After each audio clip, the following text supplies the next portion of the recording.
Jaz bom v bistvu začela tole predavanje z mislijo kolega Urbana Tarmana, ki ga verjetno poznate kot urednika oddaje Gremo v kino na Radio Slovenija.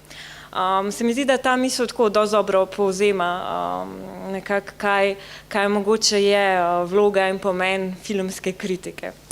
In sicer, sodobni človek se ne more izogniti kopičenju pogledov. Gleda in je gledan. Vse bolj smo gledalci in vse bolj smo gledani. Toda, ali to sploh znamo početi? Nasičenost s podobami je intenzivna, toda bistvo ostaja enako. Ko gledamo, želimo videti dlje in razumeti globje, kot to, kar se nam kaže na prvi pogled. Z besedami Wima Wendersa. Če nam uspe slediti pogledu drugega, videti z očmi nekoga drugega, tedaj se lahko naučimo gledati. In tu ima kritiška misel še vedno pomembno vlogo. Radio je na področju filma spodbuja že od samih začetkov.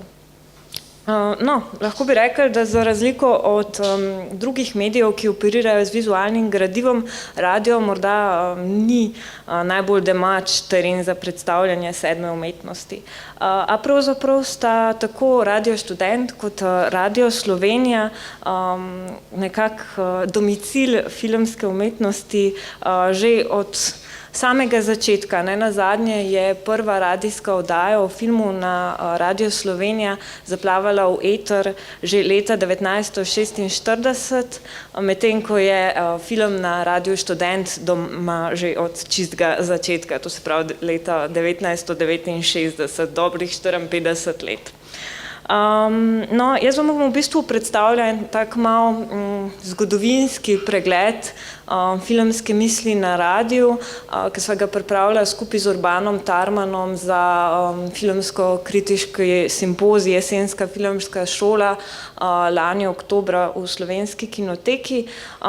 In v tem pregledu sva pravzaprav poskušala poudariti specifike radijskega medija, predstaviti sodelavce, ki so pomembno prispevali k izoblikovanju filma na radiju in spremljala sva tudi formate in koncepte oddaje Gremo v kino in Temna zvezda.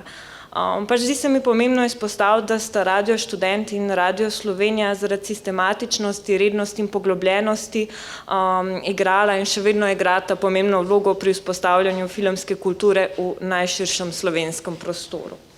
Zdaj začela bom z oddajo Gremo v kino na Radio Slovenija, tudi zato, ker bom skozi njo lahko podala en tak lep odčrt mogoče razvoja filmske kulture v našem prostoru.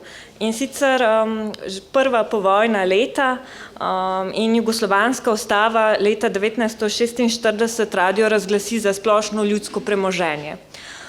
In Radio Ljubljana je takrat po vojni začel sproščati najprej glasbeni del, potem pa še govorne vsebine in med pomembnimi novosti, ki v bistvu ostajajo še do danes z nami, je prav prisotnost filmskih vsebin na nacionalnem radiju.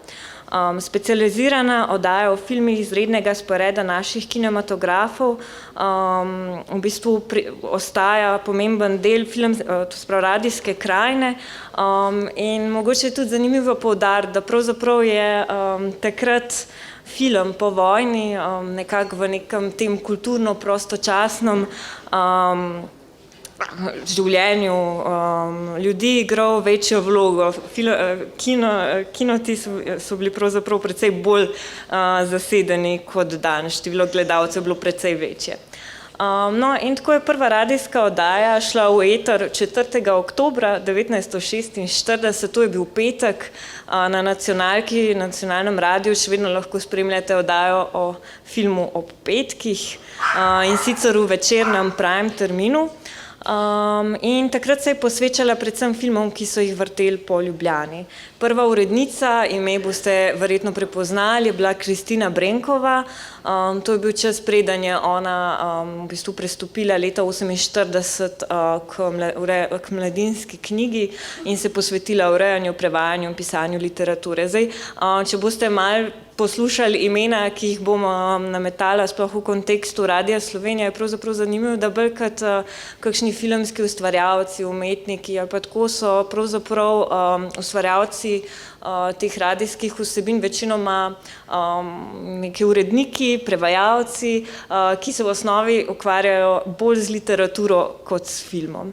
Ampak ja, zakaj je temu tako, je verjetno očitno, ker pač neke filmske študije pri nas pravzaprav do čist nedavnega niso bile razvite, tudi ni bilo pač moč študirati tega, tako da je filmska kritika nekako do tega trenutka še vedno neka taka amaterska dejavnost v smislu ljudi, ki pač imajo radi film in na tak ali drugačen način v bistvu kot samouki pristopajo k njemu. In zdaj mogoče z današnjega vidika je kar presenetljivo, da je radio v prvih povojnih letih tako na stežaj odprl vrata filmu, ki velja za množično umetnost. Še vedno smo v 40-ih preden Bazen v bistvu svojo teorijo francoskega novega vala film res zakoliči kot umetnost, pa še takrat je kar nekaj časa trajalo, da smo se navadili filma kot umetnosti, ker pač ja, film med izobraženci ne velja v celoti za samostojno umetniško zvrst. Obveljal je pa za zelo priljubljeno obliko preživljanja prostega časa in za učinkovito propagando, saj tega Leninovega stavka se pa prav gotovo vsi spomnimo, ne, film v propagandne namene. No in pocitirala bom na tem mestu Rapo Šuklje. Rapo Šuklje verjetno tudi poznate, ona je bila prevajalka, urednica, in pisateljica, je tudi v bistvu urejala filmske vsebine na Radiu Slovenija kar 24 let, od leta 57 do 81, tako da je v bistvu v slovenskem filmskem kulturnem prostoru dejansko ena najpomembnejših oseb. In sicer se mi zdi zelo slikovito opisala vzdušje v takratnem času. Pravi, da meščani so izbirali bolj temne ulice, kadar so se odločili za obisk kinematografa, kamor jih je nezadržno vleklo, pa ta obisk ni bil čisto v skladu s kulturno zavestjo prebojenega Slovenca. Moj občutek je bil zmeraj, da so bili naši kulturni ljudje tako zelo nenaklonjeni filmu prav zato, ker je bil nem. Ker tisto, na kar smo Slovenci zelo ponosno gledali, torej na jezik, sploh ni prišlo v poštev. Tudi ko je prišel zvočni film, ni bilo pravega navdušenja. Je pa res, da so k nam prihajali prvi zvočni filmi v glavnem iz Nemčije, iz podjetja UFA, to so bile prijetne, ampak precej površne operete. To se resnim možem kulture ni zdelo vredno posebne pozornosti.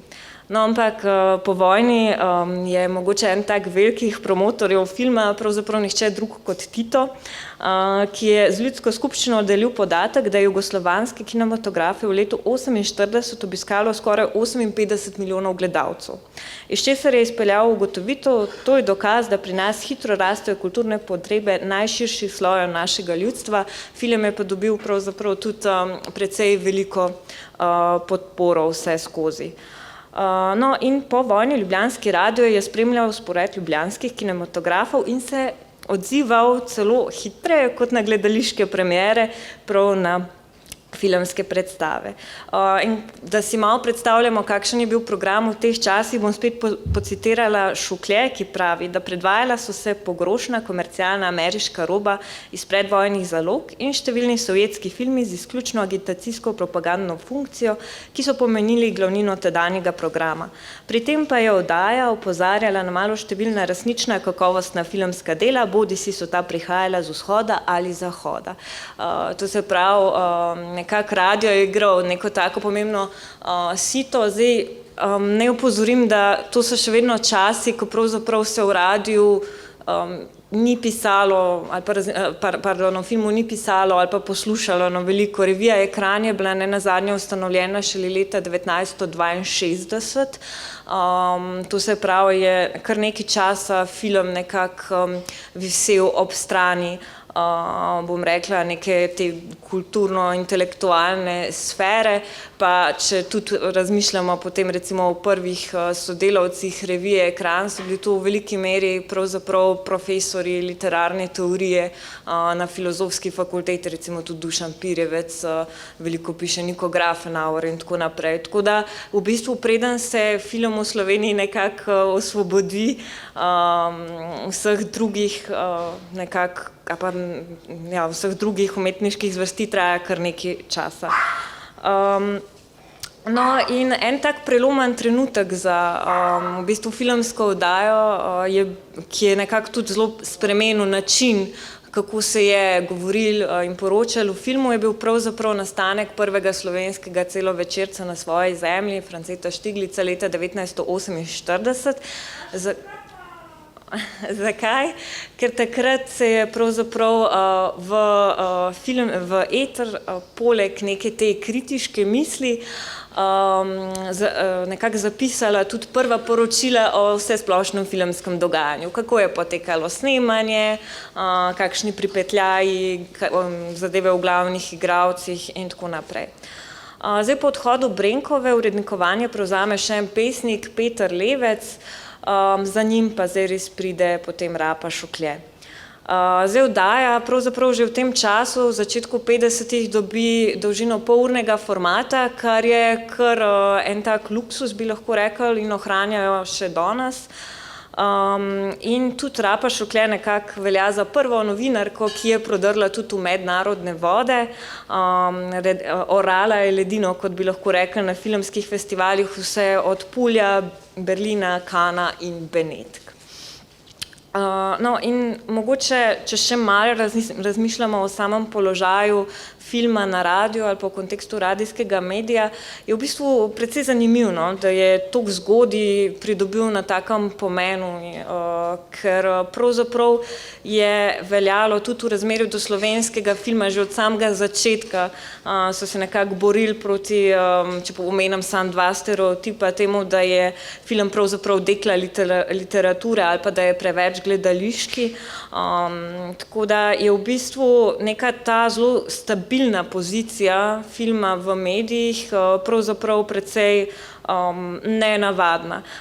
Verjetno posledica tudi nekega entuziazma posameznikov, ki so mu v bistvu zelo pozorno in redno pristopali do njega.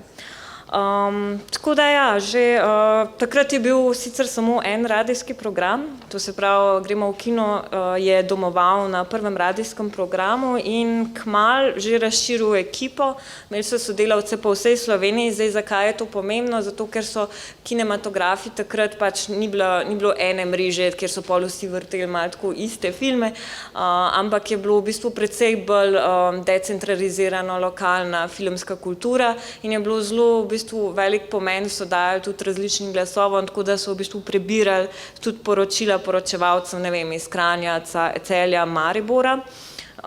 In omenila bom zdaj par imen, zakaj? Zaradi tega, ker so to tudi imena, ki se pojavljajo na začetku filmske kritike na Radiu Študent, delovali so pa potem pomembno tudi v kontekstu revije Ekran in kasneje tudi televizije Slovenija. To so Vito Musek, Toni Tršar, Branko Šemen, Viktor Konjar in France Brenk, ki so nekako takrat redno spremljali filmski program in že takrat se pa počasi, zdaj govorim že pravzaprav v začetku 60-ih, se pa vzpostavil neka ta razmejitev medijskega prostora. To se pravi, omenila sem že revijo Ekran leta 62 in kot poudarja Matjaž Zajc, on je bil tudi eden prvih piscev o filmu na Radiu Študent, kasneje potem urednik na televiziji Slovenija filmskega programa, v bistvu zelo pomembno sploh za to razvoj ali pa posluh do igranega filma na televiziji.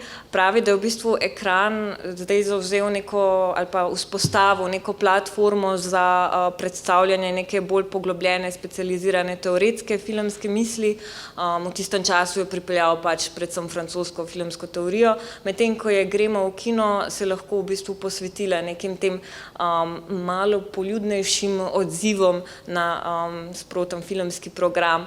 Ne omenim še ena taka prelomna zadeva v tem času je tudi ustanovitev Slovenske kinoteke. Ta je odprla vrata 1. julija 1963 v prostorih, kjer domuje še danes, to je bila Delavska zbornica in v bistvu kot podružnica Jugoslovanske kinoteke in je pravzaprav zelo hitro pripeljala v bistvu velik del filmske zgodovine, ki je bil do takrat za slovensko občinstvo nedostopen, pač Charlieja Chaplina niso ravno vrteli glih v vsaki kinodvorani. Če omenim samo enega, zakaj njega, ker je bil njegova retrospektiva je bila ena prvih v kinoteki, pa tudi Norman McLaren recimo, zelo zanimivo, no, da tudi zelo hiter nekak slovenski filmski prostor razvije posluh tudi za neigrano zvrst. Norman McLaren velja za enega v bistvu od pionirjev eksperimentalne filmske animacije. Tako da ja, filmska krajina postane v 60-ih letih zelo močna, tudi prav zaradi močnega in v bistvu odziva v medijih in v tem času pa tudi dobi oddaja Gremo v kino nekako obliko, kakršno ima danes in sicer začnejo uvajati glasbo, ki jo izbira tedanji vodja diskoteke, kot se je imenoval vodja, mislim, vodilni glasbeni opremljevalec.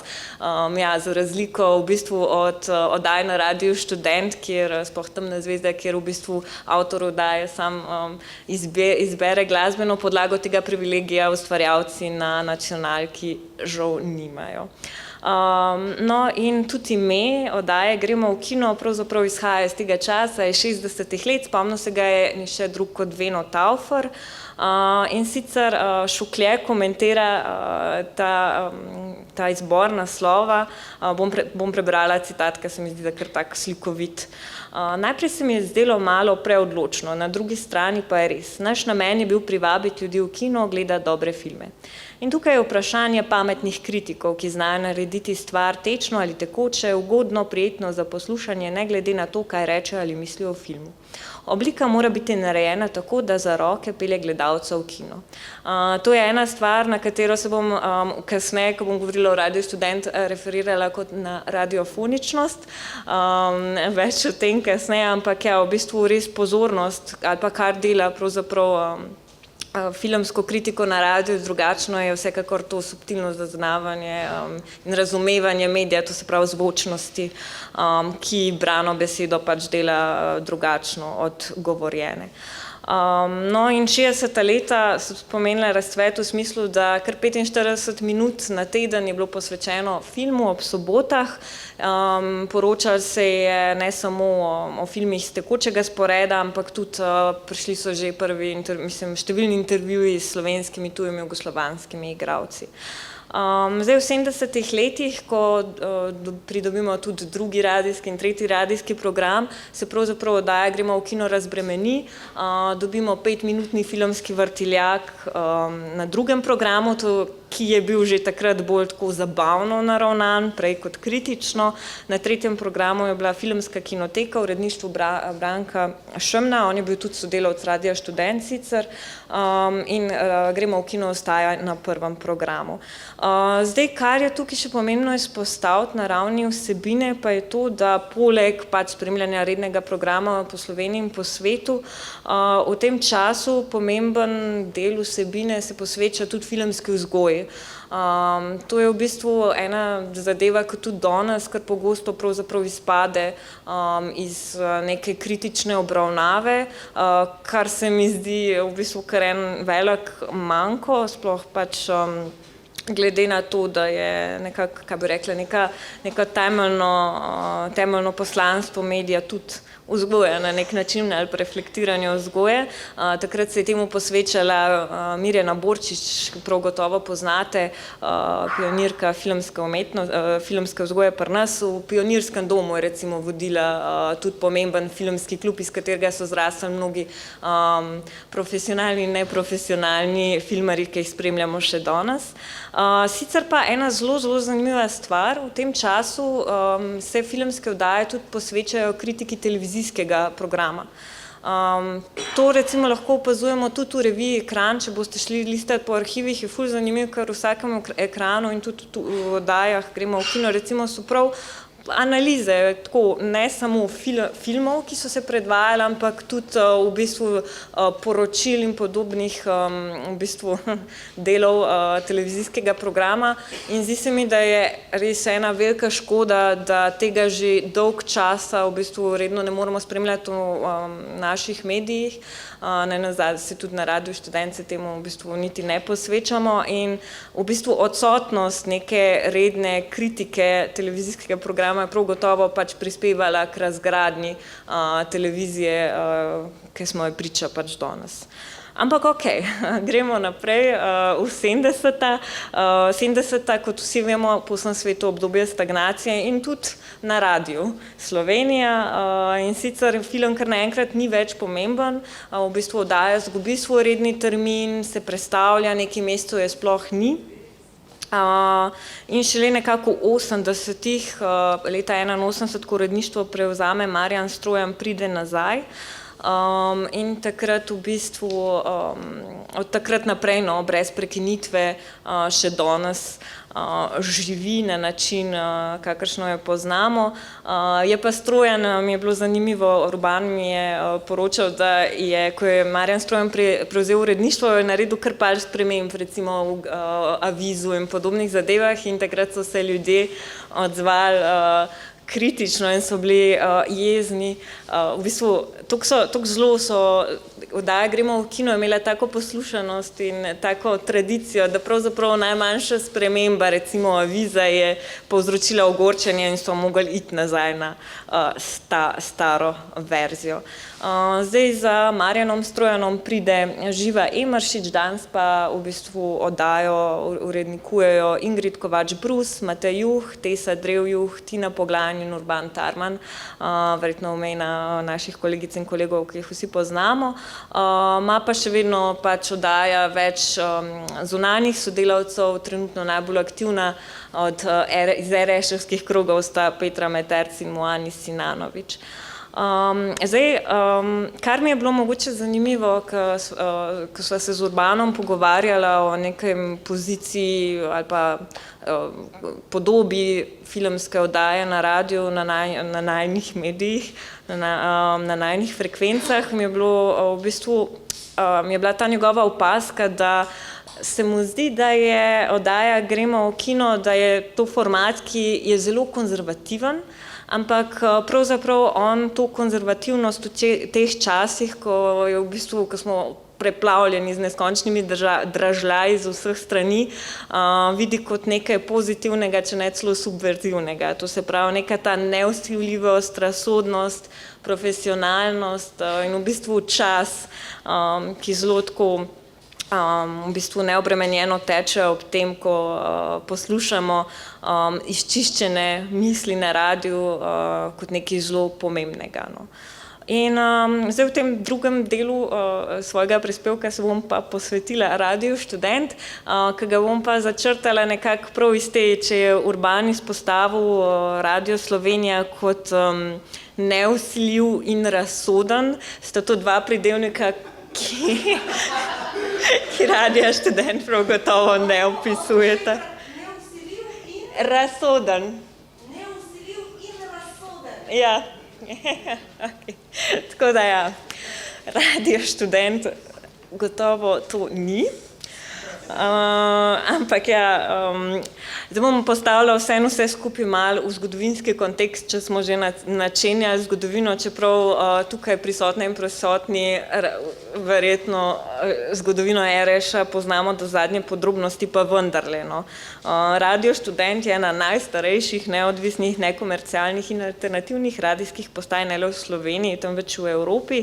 Leta 1969 ga je ustanovila študentska organizacija v Ljubljani, prvič pa je od 9. maja istega leta s 3 urami programa iz kleti bloka številka 8 v študentskem naselju Rožne doline. In njegova ustanovitev izhaja iz študentskega gibanja, po ustnem izročilu pa je to predlagal kar takratni drugi mož Zveze komunistov Jugoslavije, Stane Dolanc. In sicer z namenom, da študentska populacija aktivno in ozaveščeno preživlja svoj prosti čas. Hvala Stanetu Dolancu, da nas je podprl.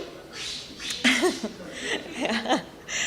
Tako da RŠ se je razvijal, razraščal, se je iz kleti bloka številka 8 preselil v 6. in 7. nadstropje bloka številka 14 v Rožni dolini s čudovitim razgledom in mislim, da se ta razgled tudi prav lepo pozna in vpliva na program, ki v najbolj pozitivnem smislu.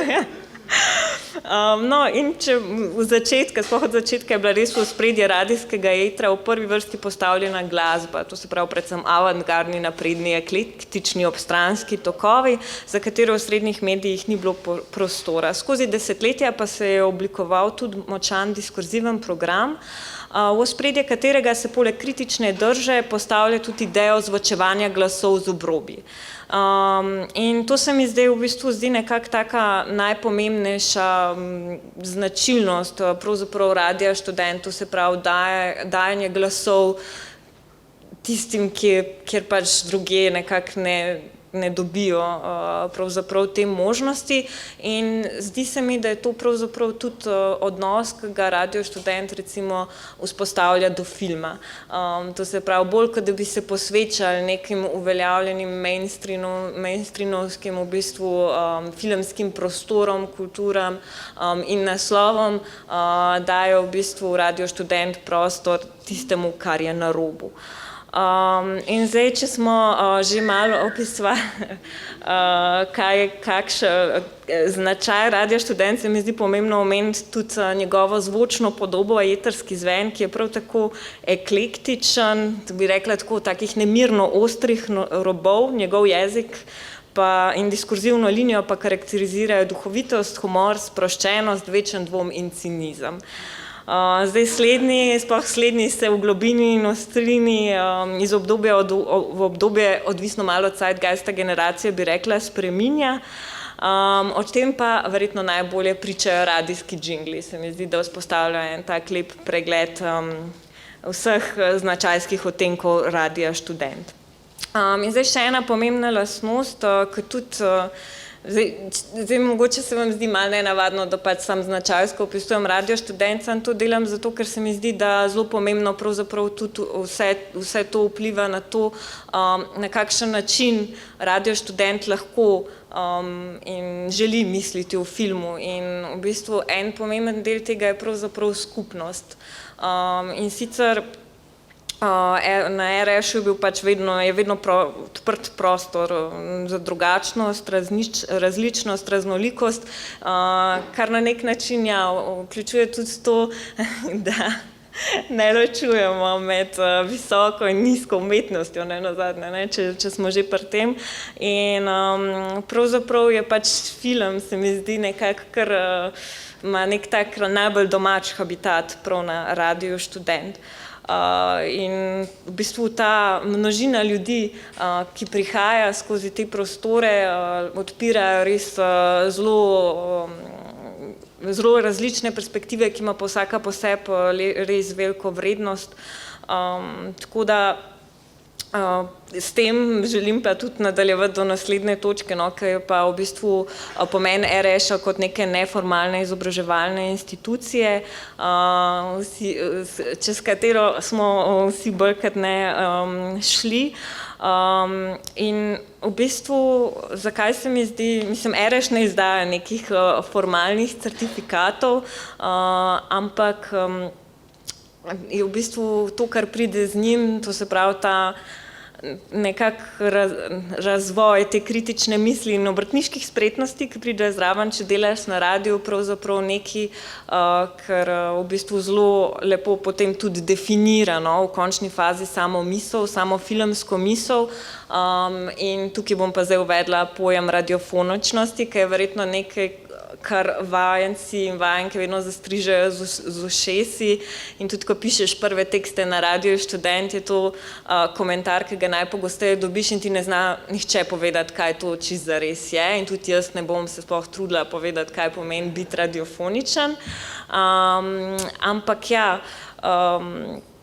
V bistvu zdi se mi, da je radiofoničnost v bistvu nek tak lep koncept, ki človeka prisili k temu, da pravzaprav svojo misel izbrus do zadnje potankosti in jasnosti in jo postavlja v sozvočje, zvočno, glasbeno opremo in na nek način pravzaprav prisili človeka, da pozorno govori, posluša, pač v spredju sta na nek način, se mi zdi, ta zven in odzven besede, skozi katero se zelo lepo razgrinjajo mreže pomenov in zdi se mi, da je to prednost pravzaprav filmske misli na radiju, da te prisili v bistvu v neko tako, na nek čist drugačen način nekako moraš misliti oziroma govoriti o filmu, da to potem tudi zazveni v ušesih poslušalk in poslušalcev na način, kot nekako želiš.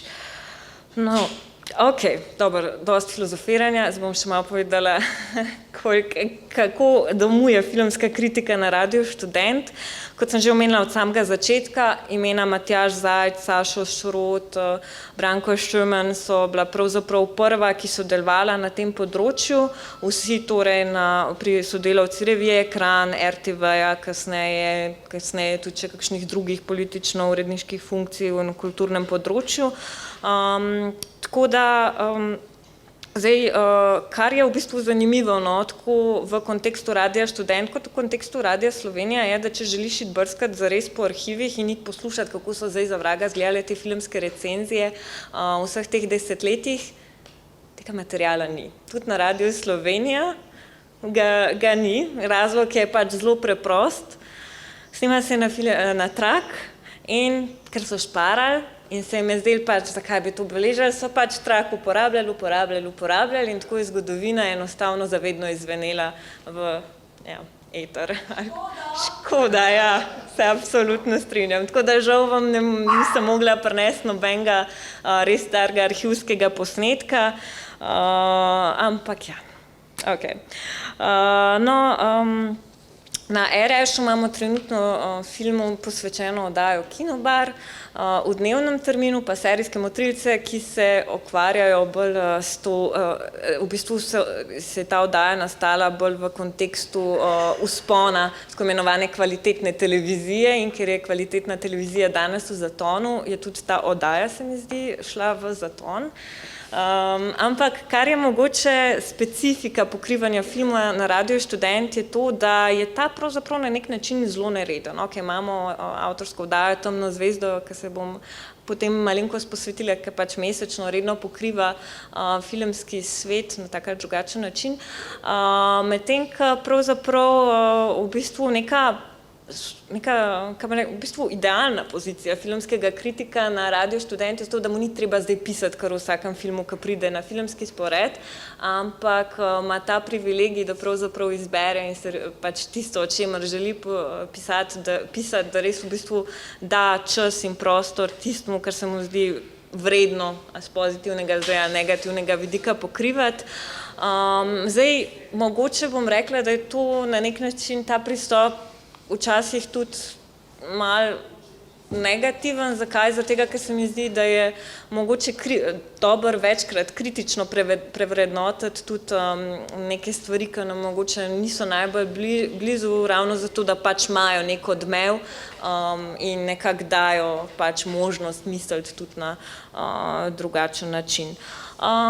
Tako da ja, Temna zvezda pa je praznovala lani oktobra 20. obletnico in to je gotovo ena obletnica, ki bi si zaslužila aplavz, zaradi tega, ker je redno 20 let delati to vrstno oddajo, se mi zdi vsem kar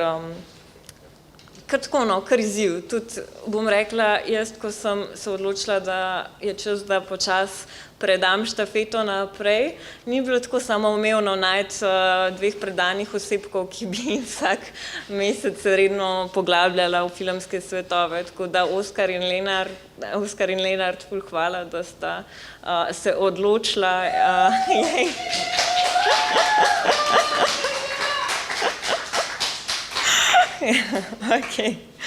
No, bom pa samo za trenutek še zarisala en mal tak okvir, kaj sploh je in kako sploh je Temna zvezda nastala. Zakaj je zanimiva? Zaradi tega, ker pravzaprav v tistem času in v tisti uredniški shemi je bil ta večerni prime time termin namenjen glasbi.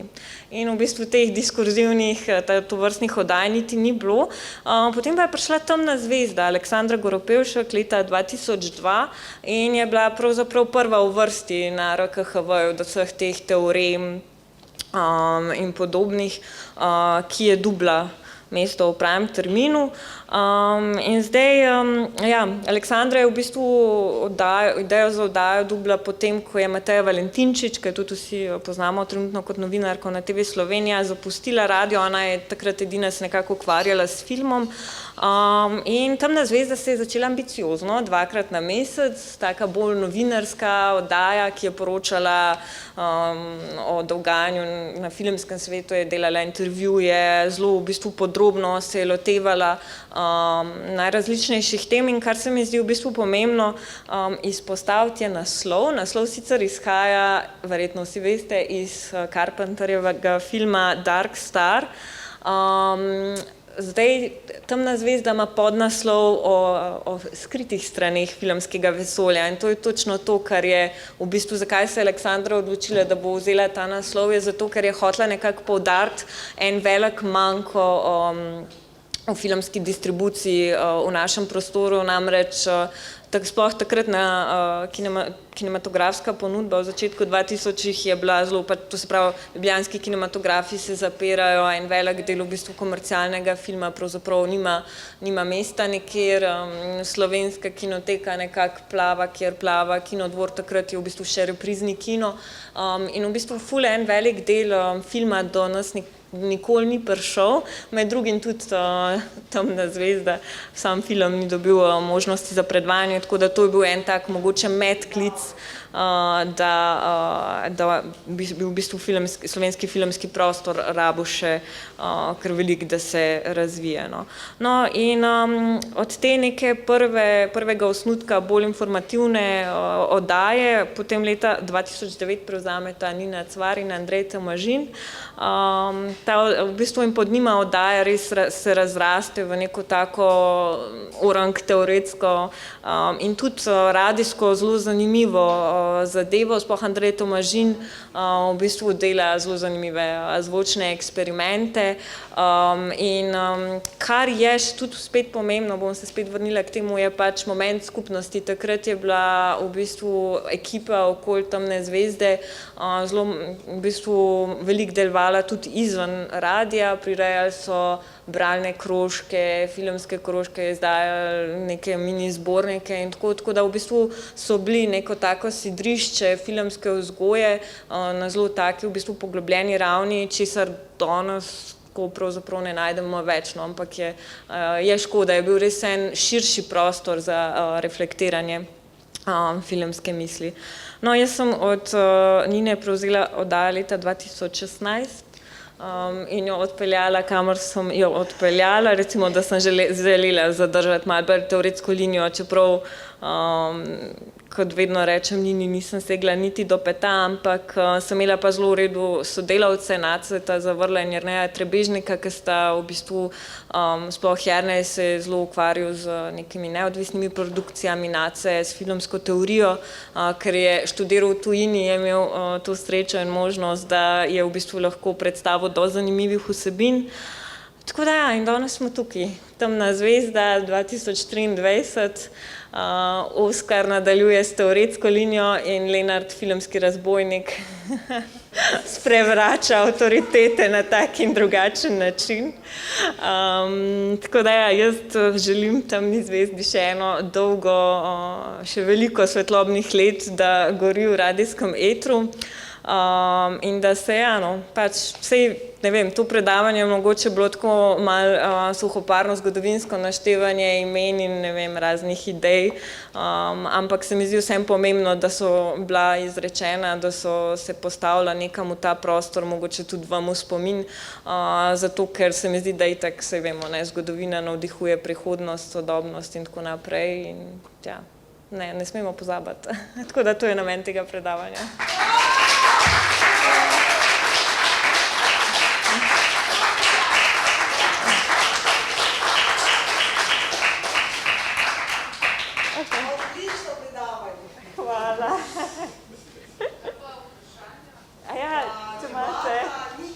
Ja, zdaj imamo še čas za vprašanje.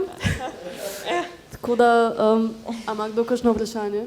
Mu bom podala ali ji mikrofon. Ja, res super analiza, posebej mi je bilo všeč, kako si opredelila vlogo Radia Študent. Tako da ne vem, če imam kakšno vprašanje, ampak ja, hvala. Hvala.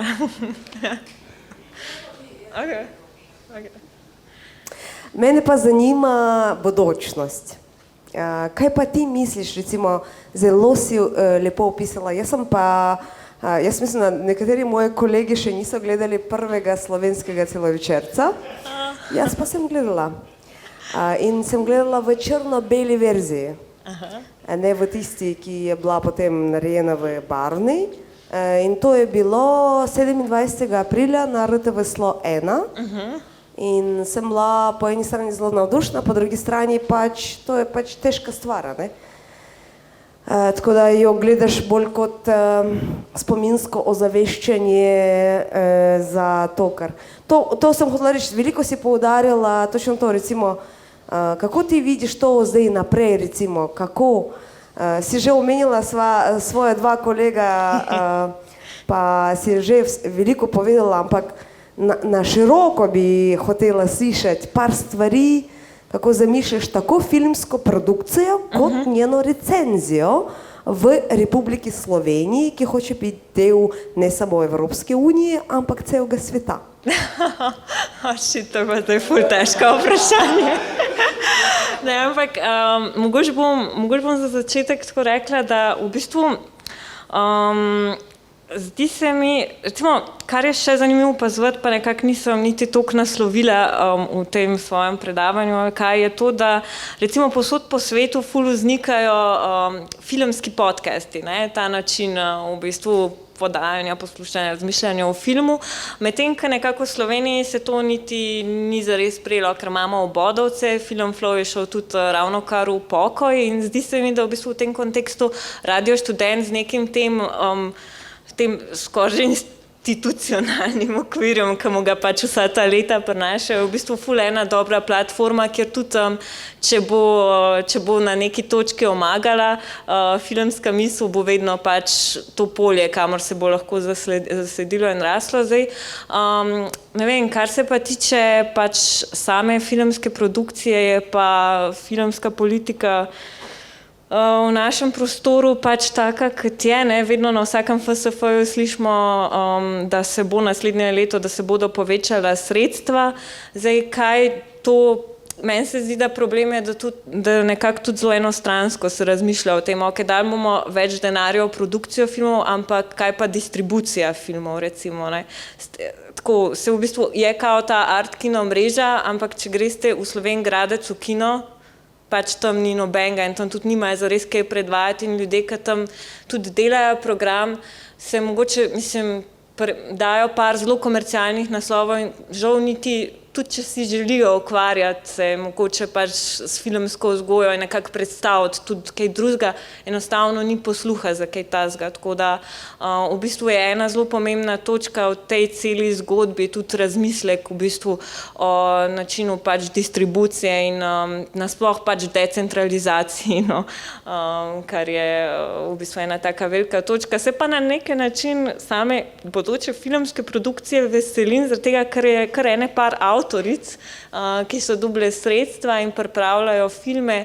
Urša Menard svoj drugi celovečerc, Kukla dela na prvem celovečercu, Ester Ivakič, Urška Đukić, tako da to valjda malo stopa v trend, ne, s celim svetom in prisotnostjo ženskih avtoric, ampak ne vem, jaz upam, da bodo iz tega uspele pokazati kaj finga. Je pa en ful velik problem v Sloveniji tudi to, da ti dobiš denar za prvi film, pa za drug film pa ne dobiš toliko hitro denarja.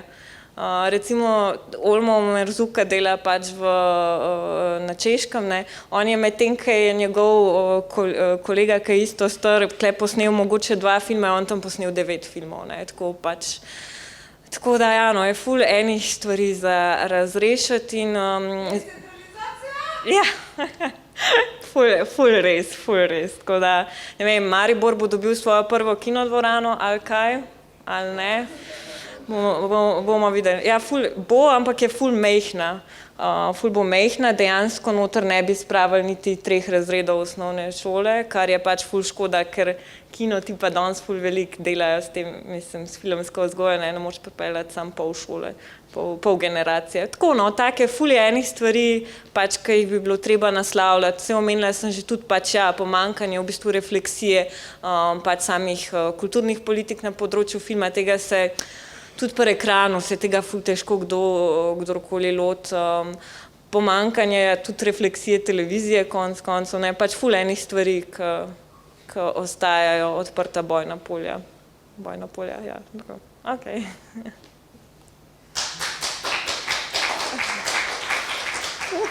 A ima še kdo slučajno kakšno vprašanje? Ne, imam jaz eno. Omenila si to radiofoničnost, kateri stremimo. Zdaj, tudi ekran je, se mi zdi, da relativno pred kratkim dodal slišne posnetke svojih recenzij na spletno stran, pač da jih lahko tudi poslušamo, ne samo beremo. A bi mogoče kaj lahko povedala o tem odnosu med pač radijsko oddajo, ki jo lahko nekako spremljamo z 2 čutoma, lahko jo pač preberemo tekst, lahko jo tudi poslušamo. Kako je to pa mogoče bližje filmski obliki, kako je bolj primerno za recenzijo, pa kako se pa to morda tudi povezuje z video esejem, če je pač radijska oddaja mogoče nekako ponuja več možnosti za recenziranje kot sam pisna oblika. A je pol video esej v resnici popolna forma za to? Kaj misliš? Dobro in spet težko vprašanje. Kot prvo, ja, kar se tiče teh poslušanja člankov od revije Ekran, to zdaj, ki je itak na spletni strani od Slovenske kinoteke, je v bistvu to fora dostopnosti, no? Da v bistvu pač lahko tudi slepi in slabovidni sledijo tem vsebinam, vse to je neka tendenca, ki je tako vse splošna. Zdaj, kar se tiče pa popolne oblike filmske kritike, mislim, meni se zdi video esej neka zelo tako potentna forma, no, ne potencialna, ampak se mi zdi pravzaprav večji izziv, da pravzaprav ves ta spekter čutov, ki nagovarja pač film, ne, sluh, zvok in tako naprej, da v bistvu to prelit v besede, jaz sem pač kle zelo staromodna, no, meni so besede pač tudi pisna beseda, no, jaz najraješ v bistvu pišem, mislim, to je nekako ta osnova, no, se mi zdi, da je v bistvu res ta način, kako izčiščuješ misel. Ampak to je pač moj oseben pristop. Zdi se mi pa, da recimo radio odpira super možnosti za pravzaprav na drugačen način predstavljati filme. Recimo jaz se sama sicer nisem tukaj igrala z neko zvočno ali pa glasbeno formo, ampak se mi zdi, da v bistvu lahko zelo obogatiš pač, če pač uporabiš vse te možnosti, ki ti jih zvok, ne, nazadnje montaža, ki je v tekstu precej nekako te bolj kompleksno narediti ponuja, tako da, ja, ne vem, nimam nekega ultimativnega odgovora, ampak ja, nekako tako, da sem kaj povedala. Ja, sem po mojem bolj hotel razmislek kot ultimativne odgovore. No, če to vse, pol še en aplavz pa zaključimo s predavanjem. Hvala, Anja.